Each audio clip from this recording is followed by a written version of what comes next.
Please welcome Mr. Lance Armstrong.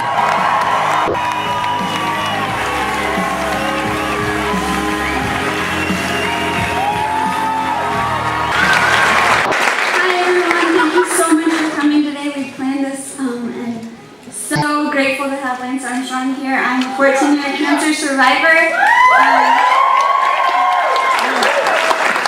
It is my honor to introduce to you the man we've all been waiting for, my personal hero, 7-time Tour de France winner, cancer survivor.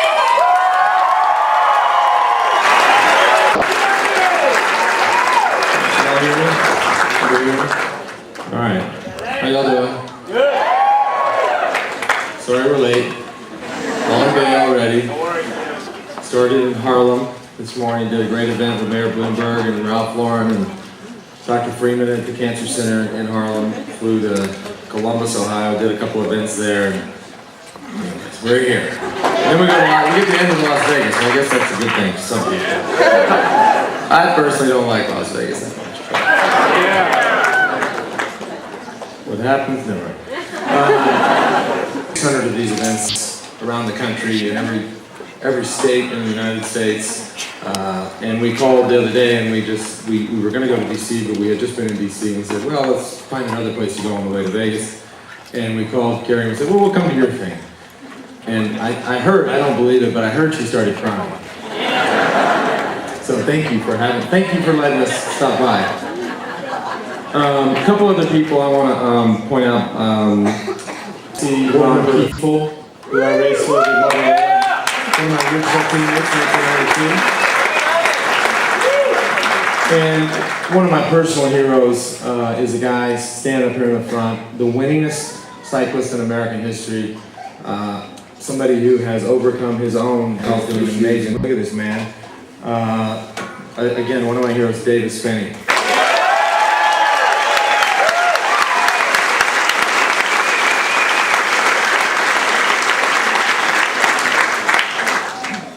Unbelievable. Listen, this is an honor to be here. I began this journey. I've been at this for 11 years now. I've been fortunate enough to be a survivor, touch wood, for 11 years. And since that time, I've really come to know a lot about this disease. I've come to figure out quickly that this disease is devastating in every sense of the word. It touches every American life. We lose 560,000 Americans every year to cancer. If you break that down on a daily basis, it's 1,500 Americans every day. If you break it down by minute, it's 1 American every minute. So I know you guys, we were 60 minutes late, and in the meantime, we lost 60 Americans to cancer. That to me is a level of terror and a level of fear that we have to do something about. And so we ask ourselves, how do we do that? How do we make a difference? How do we demand change? How do we ask leadership to care about an issue? It starts in rooms like this. It starts in a room like this. It starts like a room like we saw in Columbus. It starts in the 600 rooms that we have across the United States today. This is an important issue. This is something that personally, as I just laid out, kills so many people and takes so many loved ones from us, whether it's a friend or a family member, a classmate, a coworker, whatever. It is a loss that we cannot explain, and it's all too pervasive. The other interesting thing about this disease is I think it's also essential to talk about the economic impact of this.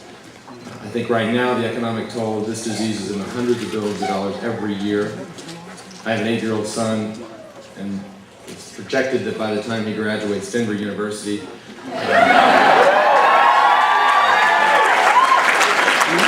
it is projected that this disease will cost our economy and our society $1 trillion every year because of loss of productivity and loss of life and healthcare costs. So those two things meet, the personal aspect and the economic aspect, and it's an argument that we have to make.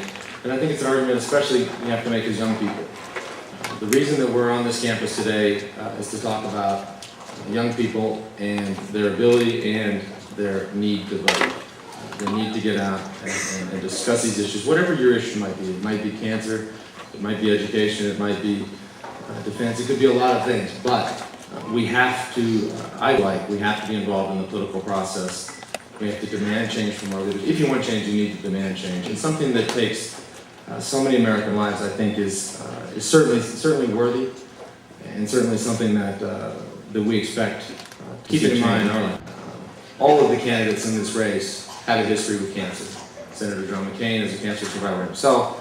Senator Obama, who I know won the primary in the state, lost his very own mother to the disease some years ago. Imagine what they both must feel about this disease. You get that, you all? I don't know. I'm making you write that in. Obviously, the Democratic National Convention will be in this town.